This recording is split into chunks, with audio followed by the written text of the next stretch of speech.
నమస్తే, శ్రీమాత్రే నమః.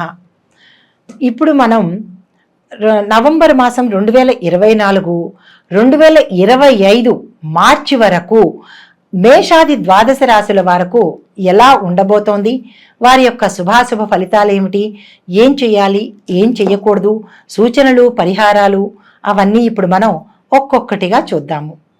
తదుపరి రాశి ధనస్సు రాశి. ఈ రాశి వారికి శుభాశుభ ఫలితములు మిశ్రమంగా ఉన్నాయి. ఆదాయకు మించిన ఖర్చులు కనబడుతున్నాయి. రుణములు చేయవలసిన అవసరం కూడా ఏర్పడే సూచన ఉన్నది.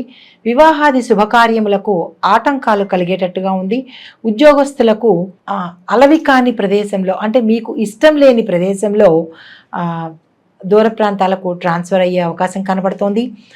గృహ నిర్మాణ నిమిత్తము మీరు వ్యాపారాలు, పెట్టుబడులు పెట్టేందుకు గాను, నూతన వ్యాపారాలు ప్రారంభించడానికి కానీ, లేదైనా కొత్త పెట్టుబడులు పెట్టడానికి కానీ ఈ మాసం అత్యంత అనుకూలం కాదు, వాయిదా వేయవలసిందిగా సూచన చెప్పడం జరిగింది.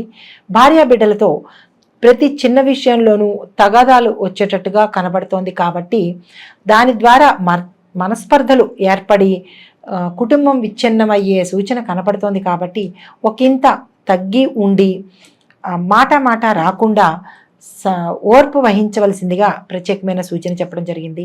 శత్రువుల యొక్క తాకిడి ఎక్కువగా ఉంటుంది. శత్రు బాధలు ఎక్కువగా ఉంటాయి.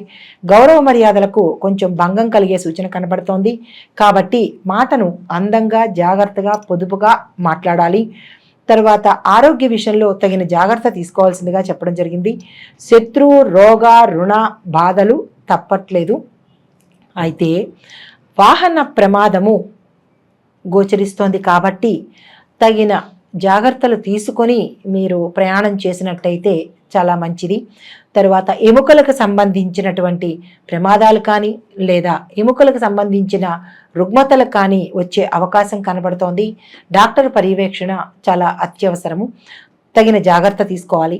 తర్వాత చోర భయము, అంటే దొంగతనాలు జరిగే అవకాశం ఉంది. కాబట్టి మీ విలువైన వస్తువులను భద్రతగా చూసుకోవాల్సిందిగా చెప్పడం జరిగింది.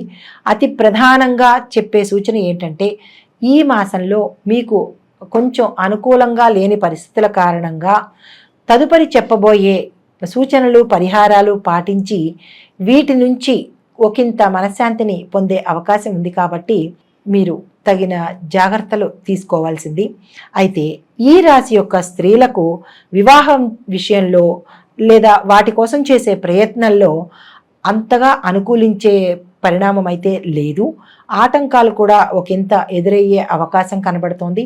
ఉద్యోగస్తులకు అధికారుల వలన ట్రాన్స్ఫర్స్, మీకు ఇష్టం లేని ప్రదేశాలకు ట్రాన్స్ఫర్ అయ్యే అవకాశం ఉంది.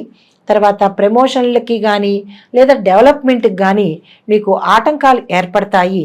తలచిన కార్యాలు వెంటనే నెరవేరకపోవడం వల్ల ఒకంత మనశ్శాంతికి లేకుండా ఉండడము, మనోవ్యాధికి గురి కావడము జరిగే అవకాశంగా కనపడుతోంది. బంధువర్గంలో మీకు కానీ, మీ మాటకు కానీ అంత విలువలేనిదిగా కనబడుతోంది. కాబట్టి మీరు వారికి సలహాలు ఎటువంటివి ఇవ్వకుండా ఉండడమే మంచిది. స్నేహితులతోనూ విరోధం తప్పదు. కాబట్టి స్నేహితుల్ని ఒకంత దూరంగా ఉంచటమే మంచిదిగా చెప్పడం జరిగింది. శత్రువులు, గుప్త శత్రువులు వృద్ధి అయ్యే అవకాశం కలుగుతోంది. దానికి తగ్గట్టుగా పరిహారాలు చేయించుకోండి. రుణములు చేయవలసిన అవసరం వస్తోంది. ఆ రుణాలు దేనికోసము అనే ప్రాధాన్యతను చూసుకొని అత్యంత ప్రాధాన్యము అని అనుకుంటేనే రుణం చెయ్యండి. లేదు అంటే కాలయాపన చేసి తదుపరి చూసుకోవచ్చు. అయితే ఆరోగ్యం మాత్రం చాలా జాగ్రత్తగా చూసుకోవాల్సిందిగా చెప్పడం జరిగింది. ఆ విషయంలో కొంచెం జాగ్రత్త చూసుకోండి. ఇప్పుడు ఆయా రంగాల వారికి ఎలా ఉందో చూద్దాము.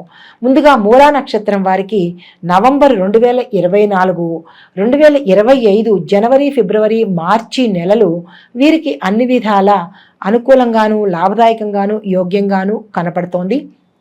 కాబట్టి ఈ మాసంలో, ఈ చెప్పదగిన మాసాలలో మీరు ఏదైనా కొత్త వ్యవహారాలు చేసుకుందామన్నా లేదా కీలకమైన పనులు చేసుకుందామన్నా, ఏ విషయానికైనా ఈ మాసాలని మీరు నిరుపయోగం చేసుకోకుండా తగిన విధంగా ఉపయోగించుకోండి. గ్రహశాంతి కోసం మంగళవారం నాడు కేజీ ఉలవలను దానంగా ఇవ్వండి. మీ అదృష్ట సంఖ్యలు 1, 4, 5, 9. అదృష్ట వారాలు ఆదివారము, గురువారము, శుక్రవారము. ఈ వారాలను ఉపయోగించుకుని అదృష్ట సంఖ్యలతో మీ కష్టాలను, ఒడిదుడుకులను ఒకంత మీరు మంచిగా మలుచుకునే అవకాశం ఉంది కాబట్టి సమయస్ఫూర్తితో వ్యవహరించండి. తర్వాత పూర్వాషాఢ నక్షత్రం వాళ్ళకి నవంబరు, డిసెంబరు 2024లోను 2025 ఫిబ్రవరి, మార్చి నెలలు చాలా అనుకూలంగాను, లాభదాయకంగాను, యోగ్యంగాను ఉన్నాయి కాబట్టి మీరేదైనా ప్రయత్నాలు చేసుకోవాలి అని అనుకుంటే కనుక ఈ మాసాలను సద్వినియోగం చేసుకోండి. మీ గ్రహశాంతి కోసము, అంటే మీకు ఉండే గ్రహాల యొక్క అనుకూలత లేని కారణంగా శుక్రవారం రోజు 1 కేజీ బొబ్బర్లను దానంగా ఇవ్వండి. మీ యొక్క అదృష్ట సంఖ్యలు 4, 6, 7, 9. అదృష్ట వారాలు సోమ, బుధ, గురువారాలు కాబట్టి ఈ వారాలలో ఈ సంఖ్యలను ఉపయోగించుకుని ఏవైనా కీలకమైన పనులు చేయాలనుకుంటే ప్రారంభం చేసుకోండి. తదుపరి ఉత్తరాషాఢ వారు 1వ పాదం వారికి నవంబరు, డిసెంబరు 2024, 2025లో జనవరి, ఫిబ్రవరి, మార్చ్ ఈ 3 నెలలు, అంటే ఆ 3 నెలలు ఇటు ఈ 2 నెలలు మీకు అన్ని విధాలా మంచిగా, అనుకూలంగా, లాభదాయకంగా ఉంది కాబట్టి ఈ మాసాల్ని మీరు నిరుపయోగం చేసుకోకుండా సద్వినియోగం చేసుకుంటే చాలా మంచిది. తర్వాత గ్రహశాంతి కోసము ఆదివారం రోజున 1 కేజీ గోధుమలను దానంగా ఇవ్వండి. మీ యొక్క అదృష్ట సంఖ్యలు 3, 4, 5, 9. కలిసొచ్చే వారాలు, అంటే అదృష్ట వారాలు బుధ, గురు, శనివారాలు. అయితే మొత్తంగా ఈ రాశి వారందరికీ చెప్పబోయే పరిహారాలు, సూచనలు ఎందుకు అంటే కొంతమందికి ఈ రాశిలో ఉండేవారికి కొంతమంది అడగచ్చు, మాకు నక్షత్రాలు తెలియవండి, పాదాలు తెలియవండి, మరి మేమేం చేసుకోవాలి అని. వారి కోసమని చెప్పదగిన సూచన ఏంటంటే గురువారము రాహు కేతులకు, అంటే గురు, రాహు, కేతువు ఈ ముగ్గురికి జప దాన చేసుకోవాలి. తర్వాత దత్తాత్రేయ స్వామి వారి దర్శనం చేసుకోవాలి. అష్టాదశ శక్తి పీఠాలలో దర్శించడం కానీ, లేదా అంటే అందులో ఏ ఒక్క పీఠాన్నైనా దగ్గర ఉన్న పీఠాన్ని దర్శించాలి. సుబ్రహ్మణ్య క్షేత్ర దర్శనాలు, తర్వాత పూజలు చేయించుకోవడము ప్రత్యేకమైన సూచన. రుణ విమోచక అంగారక స్తోత్రాన్ని తప్పనిసరిగా మీ నోటితో మీరు చదవాలి. అంతేగాని వినడమో లేకపోతే ఎవరి ద్వారానో చూడడమో కాదు, మీ నోటంట మీరు మాత్రము ఈ రుణ విమోచక అంగారక స్తోత్రాన్ని చదవవలసిందే. అయితే కనకధార స్తోత్రాన్ని పఠించితే చాలా మంచిది. తరువాత ఈ రాశి వారికి శుభప్రదమైన రంగులు పసుపు, నీలము, నలుపు. ఈ 3 రంగులు మీకు శుభప్రదమైన రంగులు కాబట్టి ఈ రంగులతో, అదృష్ట సంఖ్యలతో, అదృష్ట వారాలతో మీ పనులను త్వరితగతిన ముందుకు తీసుకెళ్ళండి.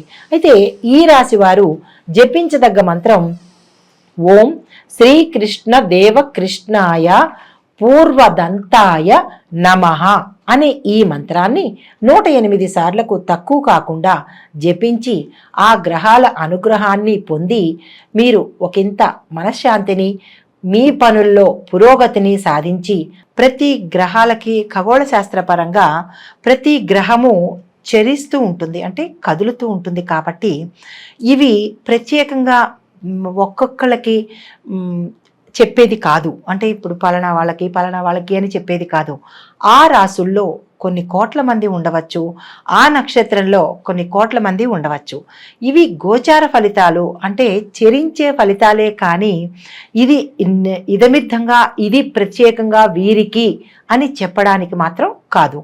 ఇది మీకు ప్రత్యేకంగా కావాలి అని అనుకుంటే మీ పేరుతో నాకు ఇలా జరగట్లేదేంటి, అది అందులో ఇలా చెప్పారు, నాకు ఇలా జరగట్లేదు, ఇది తప్పు, అది కాదేమో అని జ్యోతిష శాస్త్రాన్ని మాత్రం అవమానపరచకూడదు కదా. ఇది పేరుని బట్టి చెప్పేది కాదు. ఇది కొన్ని వేల మంది, కొన్ని లక్షల మందికి ఈ రాశిలో ఉన్న వాళ్ళకి, ఈ నక్షత్రంలో ఉన్న వాళ్ళకి ఎలా ఉండబోతోంది అని చెప్పేది మాత్రమే కానీ తప్పనిసరిగా ఇది మీకు అని మీరు మీ స్వయానికి మాత్రం అన్వయించుకోకండి, భయపడకండి. సంతోషం కూడా సంతోషపడండి, బాగుంటుంది. కానీ ఏదైనా కనుక ఉన్నది అంటే భయపడకండి. ఎందుకంటే మనకి పంచాంగంలో దృక్సే పంచాంగం కానీ లేదా ఏ జ్యోతిష శాస్త్రంలో ఉండే పంచాంగకర్తలు మనకి సూచన చెప్తారు, మీకు ఇలా ఉండబోతోంది అని చెబుతారు. కానీ దాన్ని మీరు పరిగణలోకి తీసుకుని భయపడిపోయి నాకే అని అన్వయించుకోకండి. మీకుగా తెలియాలి అంటే కనుక మీ వ్యక్తిగత జాతక పరిశీలనకు చూపించుకుని, పండితులకి చూపించుకొని వారి ద్వారా మీరు ఉపశమనం పొందితే బాగుంటుంది అని ప్రత్యేకంగా చెప్పడం జరిగింది. దీనిలో నెగిటివ్స్ అంటే జరగలేదు అనుకోవద్దు, జరిగింది అని అనుకోవద్దు. మీకు కావలసిన విషయాలను చెప్పటం కోసం ఎవరు ఏ పండితులు చెప్పినా గోచార రీత్యానే చెప్తారు తప్ప పలానా వారి పేరు అని పెట్టి చెప్పడానికి ఇది అవకాశం లేనిది. జ్యోతిష శాస్త్రం అనేది మనకి మార్గాన్ని సూచించే ఒక దిక్సూచి లాంటిది మాత్రమే. దాన్ని ముందుగా తెలుసుకుని తగు జాగ్రత్తలు తీసుకుంటామని చెప్పడానికి ఈ శాస్త్రం మనకి ఉపయోగపడుతుంది.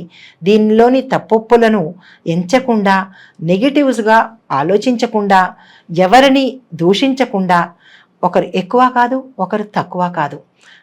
పండితులు చెప్పేది ఎప్పుడూ సమంజసమయ్యే ఉంటుంది. అన్నీ చూసుకునే చెప్తారు కాబట్టి ఎవరిని దూషించవద్దు. మీ సొంతంగా ఆలోచించి మీ సొంతంగా మీ నిర్ణయాలు తీసుకోవద్దని ఈ ముఖంగా ప్రేక్షకులకు నేను విన్నవించుకుంటున్నాను.